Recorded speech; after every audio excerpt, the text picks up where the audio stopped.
ओम शिवोहम शिवोहम शिवोहम। ओम सच्चिदानंदरूपाय विश्वोत्पत्त्यादिहेतवे तापत्रय विनाशाय श्रीकृष्णाय वयं नमः। श्रीकृष्णाय वयं नमः। ओम अखंडानंदबोधाय शिष्यसंतापहारिणे सच्चिदानंदरूपाय तस्मै श्री गुरवे नमः। तस्मै श्री गुरवे नमः। पूर्व प्रसंग में आप श्रवण कर रहे थे श्री सुखदेव जी राजा परीक्षित को कहते हैं, हे राजन, शरीरम स्वरूपम नवीनम कलत्रम धनम मेरुतुल्यम यशश्चारुचित्रम हरेरंग्र पद में मनश्चेन्न लग्नम ततः किम ततः किम ततः किम ततः किम। कल आप श्रवण कर रहे थे जगत की प्रतिष्ठा प्राप्त कर लेना, मेरु पर्वत के समान ढेर का ढेर धन प्राप्त कर लेना, सभी शास्त्रों की विद्वत्ता प्राप्त कर लेना, सभी शास्त्रों का विद्वान हो जाना, यह सब अंत काल में काम नहीं आते। ये सब अंतकाल में काम नहीं आते। इसलिए जगतगुरु शंकराचार्य ने कहा, नय नय रक्षत डुक्रिय करणे। यह बुढ़ापे में व्याकरण की जो धातु है, डुक्रिय करणे धातु, इसको आप रट रहे हैं, मौत के समय यह काम नहीं आएगी। मौत के समय न प्रतिष्ठा काम आती है, न धन काम आता है, न विद्वत्ता काम आती है, कुछ भी तो काम नहीं आता। जो विद्या आपने पढ़ी है वही विद्या सफल है जो आपको मुक्ति दिलाए। सा विद्या या विमुक्ति, जो विद्या मुक्ति दिलाती है। जो विद्या अंत में निरर्थक हो जाए, निरुपयोगी सिद्ध हो, उस विद्या से क्या लाभ है। मैं आपको एक बहुत सुंदर दृष्टांत सुनाता हूं। एक बार 4-5 विद्वान नौका में बैठे और उस नाविक को कहा कि तुम हमें समुद्र से पार कर दो। नाविक ने नौका को चलाया समुद्र से पार करने के लिए।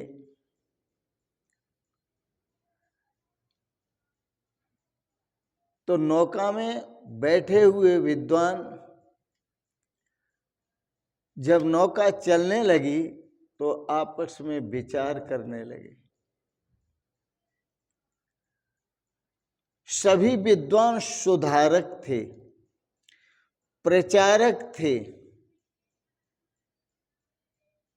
प्रकांड विद्वान थे, भाषा के, शास्त्रों के, वेदों के, ग्रंथों के, पुराणों के, सबके बड़े अच्छे विद्वान थे वो। और नौका के कुछ आगे दूर चलने पर, उस दरिया में अंदर जाने पर, बातों बातों में उन्होंने नाविक से पूछा, भैया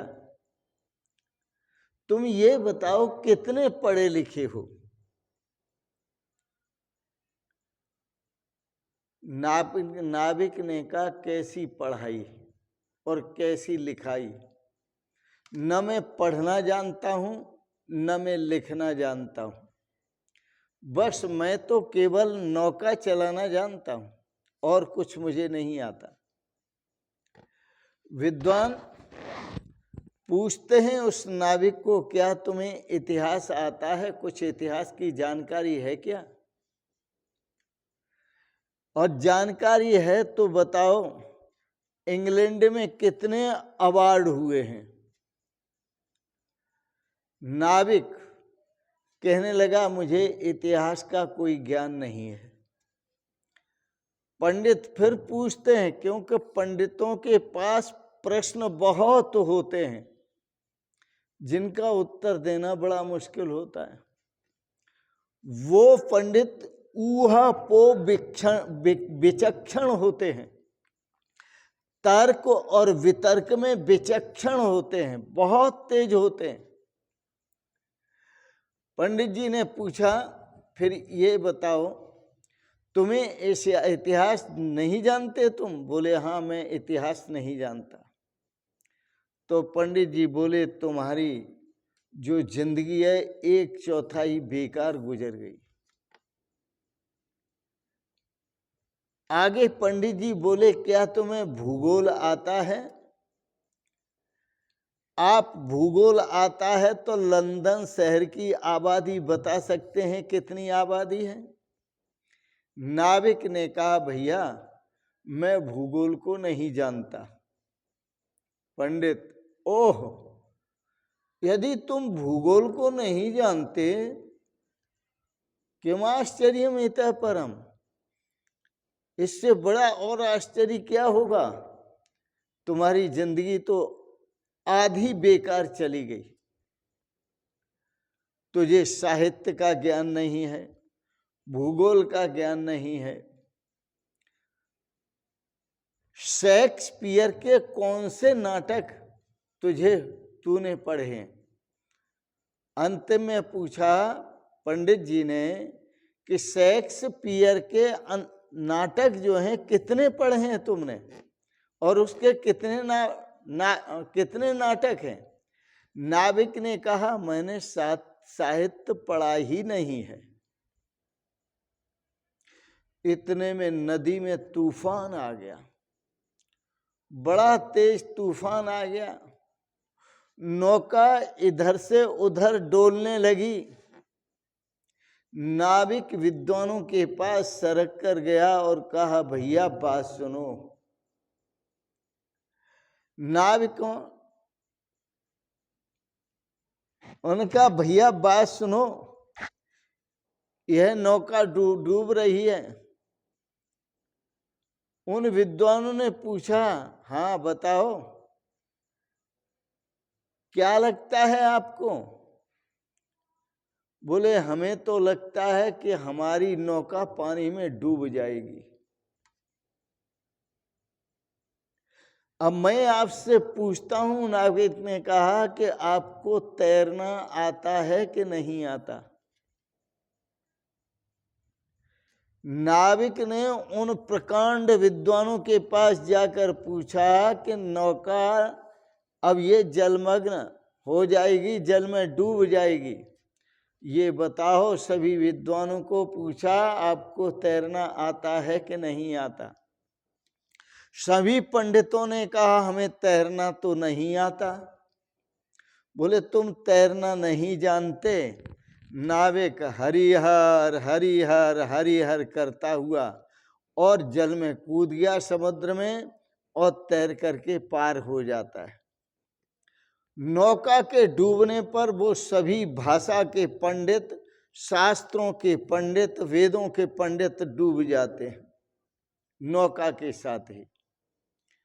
उनकी जिंदगी पानी में चली गई, क्योंकि उनको तैरना नहीं आता था।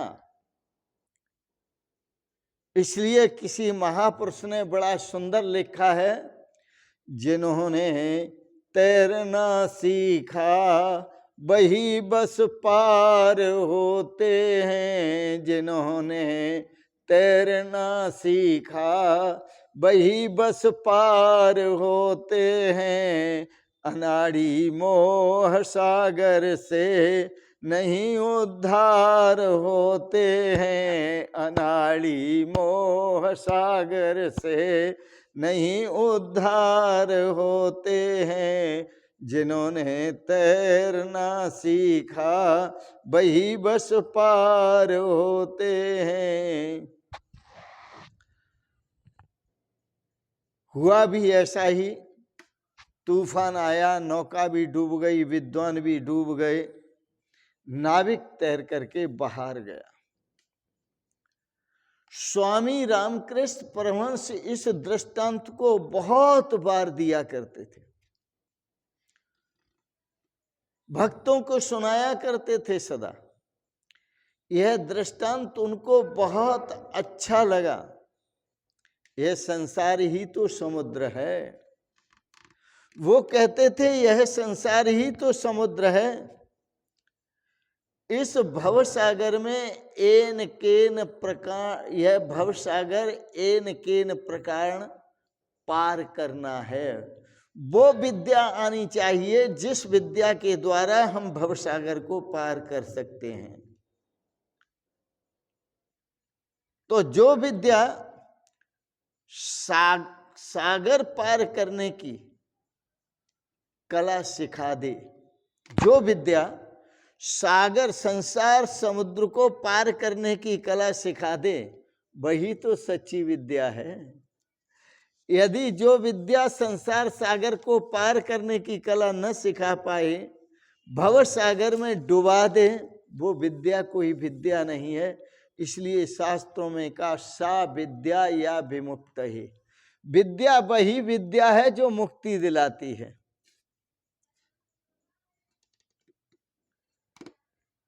यह भव सागर आप पार कर सकते हैं यदि आपको भजन करना आता है। जिन्होंने तैरना सीखा वही बस पार होते हैं। जो संत सतगुरु की शरण में जाकर भजन करना सीख लेते हैं कि भगवान का भजन कैसे किया जाता है, जो भजन रूपी विद्या को सीखते हैं, वही भजन रूपी विद्या को सीख करके भव सागर संसार सागर को पार कर जाते हैं। वही व्यक्ति सागर को पार करते हैं। और जो भजन करने की विद्या नहीं सीखते, वो भव सागर में डूब जाते हैं। इसलिए भगवान श्री कृष्ण ने अर्जुन को सावधान करते हुए कहा, तत् विद्धि प्रणपाते न पर प्रश्न सेव्या उपदेक्षन्ति ते ज्ञानम ज्ञानिनस् तत्दर्शन। अर्जुन, तत् विद्धि, उस परमात्मा के स्वरूप को जानो। परमात्मा के स्वरूप को जानने के लिए उद्भट जो विद्वान हैं, जिनको ब्रह्म विद्या आती है, जिनको तत्व ज्ञान है, जिन्हें अपने आत्म स्वरूप का बोध है, उनकी शरण में जाओ, वही परमात्मा की स्वरूप का बोध कराएंगे। यह भगवान श्री कृष्ण का आदेश। व्यक्ति संयोगवश दोष दर्शन तो करता है, और संयोग में दोष दर्शन करता है, और वियोग में गुणों का दर्शन करता है। जब घर में रहता है तो सबके उसे दोष दिखाई देते हैं, और वह बड़े अहंकार में और बड़े गुमान में वो घर वालों को कुछ नहीं समझता। लेकिन जब वो मुश्किलों में पड़ता है, घर से बाहर जाता है, कुछ दिन रहता है, तब उसे घर वाले याद आते हैं, फिर उनके गुण भी याद आते हैं। यह जीवन का स्वभाव है कि मिलने पर जब मिलते रहें तो दोष दर्शन होता है, और बिछुड़ जाएं और बिछुड़े रहें तो गुण दर्शन होता है। धर्मराज युधिष्ठिर राज्य सभा में भगवान द्वारिकाधीश के साथ विराजे हुए थे, लेकिन फिर भी उनको भगवान के स्वरूप का बोध नहीं हुआ। भगवान के स्वरूप से अज्ञात रहे। क्यों? कि ठाकुर जी अपना स्वरूप छुपाते हैं। यदि धर्मराज युधिष्ठिर को भगवान के स्वरूप का बोध हो जाता तो वो स्वर्ग को नहीं जाते। स्वर्ग आरोहण नहीं करते। श्री ठाकुर जी उनके साथ बहुत समय रहे, भगवान कृष्ण बहुत समय रहे, लेकिन भगवान कृष्ण का जो वास्तविक स्वरूप है, जिस स्वरूप की भगवान बात करते हैं कि मेरा दिव्य स्वरूप है, मेरा अव्यक्त स्वरूप है, हाँ, अव्यक्तम व्यक्तमापन्नम, में अव्यक्त स्वरूप से ही व्यक्त हुआ हूं, उस स्वरूप को सब नहीं जानते। तो महाराजा युधिष्ठिर भी भगवान के स्वरूप को न जान सके, यद्यपि उनके गुरुजी नारद जी थे। हाँ, भगवान के स्वरूप को वही साधक जान सकता है जो अपने सतगुरुदेव भगवान के श्री चरण कमलों में पूरी तरह समर्पित हो जाता है। और यदि कोई गुरु उसे मंत्र दे करके छोड़ देता है कि ले भाई चल मंत्र जपिए तेरा उद्धार हो जाएगा, और वो मंत्र लेकर के आ जाता है, परंतु गुरु तत्व ज्ञान नहीं कराता उसे, भगवान के स्वरूप का बोध नहीं कराता उसे, तो पता है वह मंत्र कैसा है? वह मंत्र ऐसा है जैसे जो अंधा व्यक्ति है, तो जो अंधा था उसको कहता है, वो अंधा कहता है भाई मुझे रास्ता नहीं दिखता, कोई रास्ता बताओ जिससे मैं रास्ते से निकल जाऊं। तो वो व्यक्ति जो सुनने वाला है, जो साथी है, वो क्या करते हैं कि उसे लालटेन दे देते हैं, बोले भैया ये लालटेन ले लो, तो लालटेन का प्रकाश होगा तुम्हें रास्ता दिख जाएगा। लेकिन रास्ता दिख जाएगा, लालटेन देने वाले मूर्ख हैं, क्योंकि वो ये नहीं जानते कि इसे लालटेन की जरूरत नहीं है, इसे तो दृष्टि की जरूरत है। यदि इसे दृष्टि मिल जाती है तो रास्ता तो वो अपने आप खोज लेगा, और यदि अंधा है और लालटेन दे दो तो लालटेन के साथ उसका कोई प्रयोजन नहीं है। लेकिन तर्क देने वाले फिर भी तर्क देते हैं कि भैया इतना तो प्रयोजन है ही कि इसे तो नहीं दूसरा दिखाई देगा, पर लालटेन लेकर जब ये जाएगा तो सामने से आने वाले तो इसे देख लेंगे और बच जाएंगे। लेकिन ये तर्क सार्थक तर्क नहीं है। तो जो मंत्र देकर अपने शिष्यों को छोड़ देते हैं और उन्हें आत्मबोध नहीं कराते, कबीर भगवान ने लिखा है, कबीरदास जी ने, आत्म ज्ञान बिना नर भटके, कोई मथुरा कोई काशी, मोय सुन सुन आवत हंसी, पानी में मीन प्यासी। परमात्मा के स्वरूप में ही हम सदा रहते हैं, लेकिन परमात्मा के मिलन की फिर भी हमको तृष्णा सता रही है, हम प्यासे हैं, क्योंकि हम परमात्मा के स्वरूप को नहीं जानते। अरे इंसान, परमात्मा स्वरूप को पहचान। अरे इंसान, अपने स्वरूप को पहचान। यही है भक्ति और यही है ज्ञान। स्वरूप के जानने में ही भक्ति है और स्वरूप के जानने में ही ज्ञान है, स्वरूप के जानने में ही मुक्ति है, स्वरूप के जानने में ही आनंद है, शाश्वत शांति है, शाश्वत सुख है। आज इतना ही। आपने बड़े प्रेम और श्रद्धा से श्रीमद् भागवत पर सुंदर विचार दार्शनिक श्रवण किए, इसके लिए बहुत बहुत अनुग्रहित हैं। एक बात जरूर कहेंगे, आप सबके प्रति मंगलमयी, अनंत मंगलमयी शुभकामनाएं करते हुए भगवान आपको सदा सपरिवार स्वस्थ और सुखी रखें। आपका मन भगवान के चरणों में लगा रहे, भगवान की ऐसी कृपा हो कि आप भी भगवान के स्वरूप को जानकर अपने को कृतार्थ करें। इन शब्दों के साथ ही आपको बहुत बहुत शुभकामनाएं, बहुत बहुत आशीर्वाद, बहुत बहुत प्रणाम प्रणाम प्रणाम। शिवोहम शिवोहम शिवोहम।